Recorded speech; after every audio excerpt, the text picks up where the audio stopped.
Hi hello, ഇന്ന് വളരെ സോഫ്റ്റായിട്ടുള്ള ഒരു ഓട്സ് പുട്ടാണ് തയ്യാറാക്കുന്നത്. ഓട്സും ക്യാരറ്റും ചേർത്തിട്ടാണ് ഇത് തയ്യാറാക്കുന്നത്. അതിനായിട്ട് ഇത്രയും ഓട്സ് എടുത്തിട്ടുണ്ട്. ഇതൊന്ന് പൊടിച്ചെടുക്കാം. ഒരു മിക്സിയുടെ ജാറിലേക്ക് ഇട്ട് 2 പ്രാവശ്യമായിട്ടൊന്ന് പൊടിച്ചെടുക്കാം. ഈ പൊടിയിൽ നിന്നും 3 ടേബിൾ സ്പൂൺ പൊടി ഒന്ന് മാറ്റി വെക്കണം. ബാക്കിയിലേക്ക് 1/2 ടീസ്പൂൺ ഉപ്പ് ചേർത്തു ഒന്ന് മിക്സ് ചെയ്ത് കൊടുക്കാം.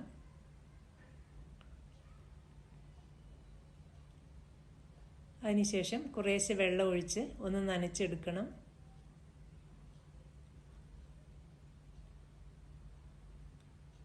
അരിപ്പൊടിയൊക്കെ നനയ്ക്കുന്നത് പോലെയല്ല, ഇത് കുറച്ച് കുഴഞ്ഞ രൂപത്തിലാണ് ഒന്ന് നനച്ചെടുക്കേണ്ടത്.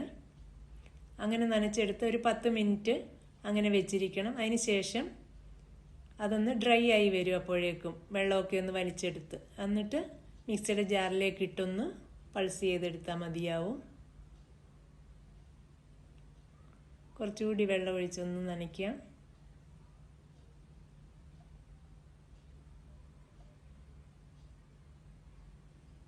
ആ ഓട്സ് എല്ലാം ഒന്ന് നനഞ്ഞു കിട്ടണം.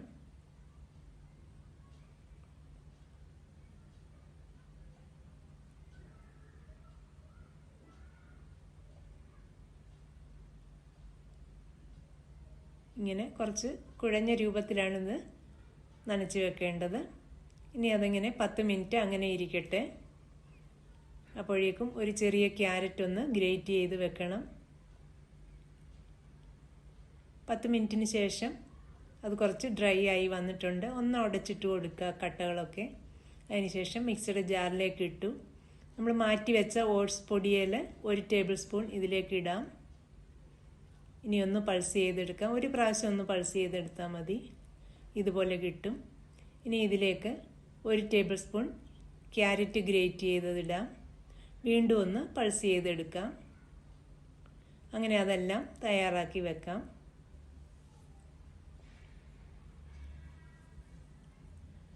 ഇനി കുക്കറിൽ വെള്ളം വെച്ചൊന്ന് തിളപ്പിച്ചെടുക്കണം. പുട്ടുമേക്കറിലേക്ക് കുറച്ച് വെളിച്ചെണ്ണ ഒന്ന് പുരട്ടി കൊടുത്തിട്ടുണ്ട്.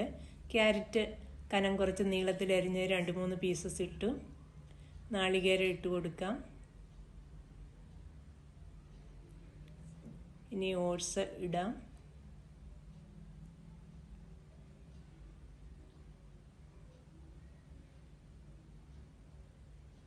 വീണ്ടും കുറച്ച് നാളികേരം ഇട്ട് കൊടുക്കാം.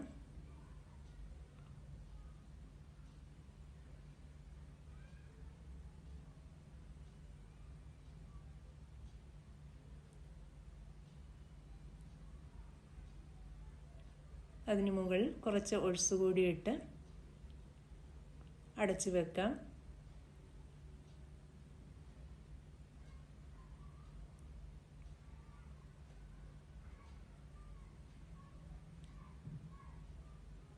ഇനി അത് അടച്ച് ആവി വരുന്ന കുക്കറിൽ വെച്ച് വേവിച്ചെടുക്കാം. ആവി വന്ന് ഒരു 5-6 മിനിറ്റ് വെന്താൽ മതിയാവും. അപ്പോഴേക്കും ഓട്സ് പുട്ട് റെഡിയാവും. വളരെ ഹെൽത്തി ആയിട്ടുള്ള ഒരു പുട്ടാണ്, വളരെ സോഫ്റ്റുമാണ് ഇത്.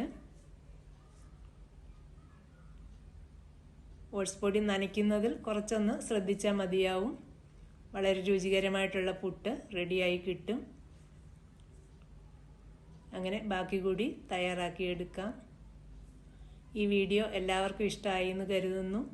വീഡിയോ കാണുന്നതിനും സപ്പോർട്ട് ചെയ്യുന്നതിനും എല്ലാവരോടും ഒരുപാട് താങ്ക്സ്. ഇനി മറ്റൊരു വീഡിയോയിൽ കൂടി കാണാം. Thank you.